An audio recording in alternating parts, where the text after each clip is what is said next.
Welcome to the 1960s, a time of bold innovation, roaring engines, and the birth of the muscle car. This decade marked the rise of powerful machines that captured the hearts of car lovers everywhere. Today, we explore 10 legendary muscle cars that truly mattered, starting with a pioneer from 1962. 1962, Pontiac Catalina Super Duty. The 1962 Pontiac Catalina Super Duty was never officially called a muscle car. Back then, the term didn't even exist, but cars like this set the stage. With its massive 421 cubic inch engine producing 405 horsepower, Pontiac built fewer than 200 of these beasts. Pontiac even put the Catalina on a diet, swapping heavy steel parts for aluminum panels. A lighter car with a powerful engine. It was a simple formula, but one that would spark a revolution. 1963, Plymouth Savoy, Max Wedge Chrysler was ahead of its time, downsizing to mid-size cars in 1962. By 1963, the Plymouth Savoy Max Wedge came equipped with a 426 cubic inch engine and an impressive 425 horsepower. These cars were nearly unbeatable on the track, and their success boosted Plymouth's sales by 44%. Only about 250 were built, but they paved the way for what would become the muscle car movement. 1964, Ford Fairlane. Thunderbolt Ford needed a smaller, faster car to compete. Enter the 1964 Fairlane Thunderbolt, a lightweight racer with a 427 cubic inch engine delivering 425 horsepower. Ford built just 100 Thunderbolts, but they left a lasting legacy, dominating drag strips and securing their place in history. 1965, Pontiac GTO. The 1965 Pontiac GTO wasn't just a car, it was a game changer. Pontiac broke GM's rules by putting a 389 cubic inch engine in a mid-size car. With a bold design and up to 360 horsepower, the GTO sold over 75,000 units that year. It became the blueprint for muscle cars that followed. 1966 Dodge Coronet Street, Hemi. In 1966, Dodge brought the race-ready 426 Hemi engine to the streets.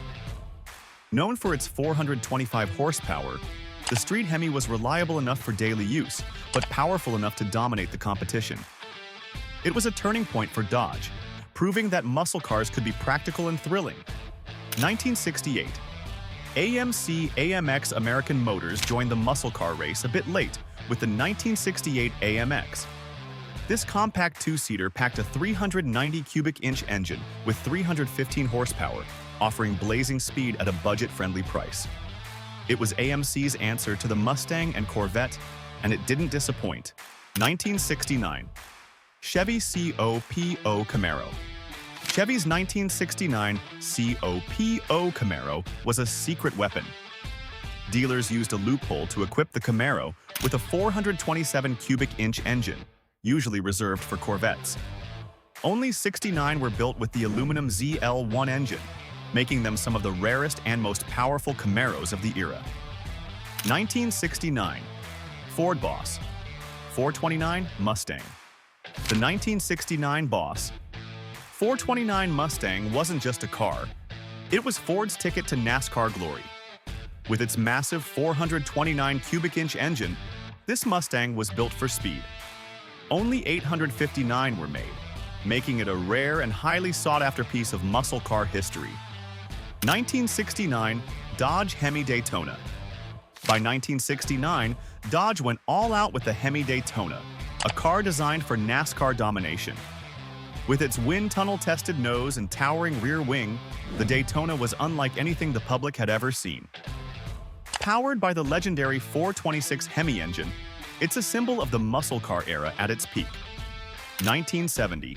Chevrolet SS 454. Finally, we have the 1970 Chevrolet SS 454, a true powerhouse.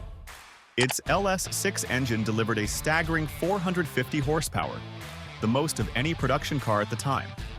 The Chevelle wasn't just fast, it was a statement, cementing its place as a muscle car legend. The 1960s gave birth to some of the most iconic muscle cars ever built. These machines weren't just about speed. They represented freedom, rebellion, and the thrill of the open road. And their legacy? It still roars to life every time we turn the key. The end of an era, the beginning of a legacy.